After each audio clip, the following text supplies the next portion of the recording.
Right, so this question is about determining how many solutions there are to the graph of a parabola. And by solutions, we mean how many places does the parabola cross the x-axis.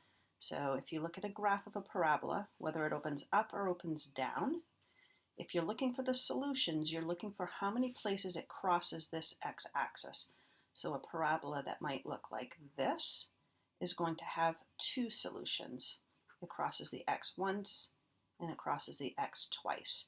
So this one has two solutions. We might say two roots.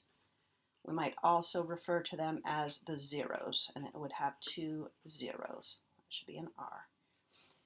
If the parabola looks like this, there is only one solution. The parabola touches the x-axis and turns around and goes back the other direction. So one solution here, or again, one root or one zero. And lastly, if we have a parabola that looks like this parabola never touches the x-axis, therefore it has zero solutions. So from graphs, you can tell the number of solutions, roots, zeros, whichever word they use, by finding how many places the parabola crosses the x-axis. So that's this axis. If you're looking at the quadratic formula, we learned this last week. And all of this is under the radical sign, and then this whole thing is divided by 2 times a.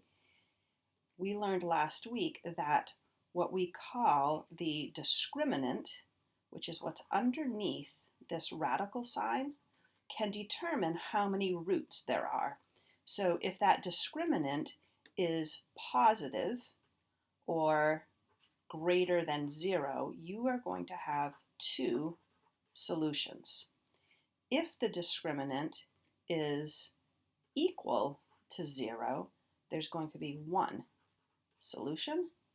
And if the discriminant is negative or less than 0, there will be no solutions. So if you're looking for an algebraic way to determine whether or not a parabola crosses the x-axis 2, 1, or no times, you can use this b squared minus 4 times a times c, and then look to see if that answer is positive, negative, or 0, and that will tell you how many times the parabola is going to cross the x-axis.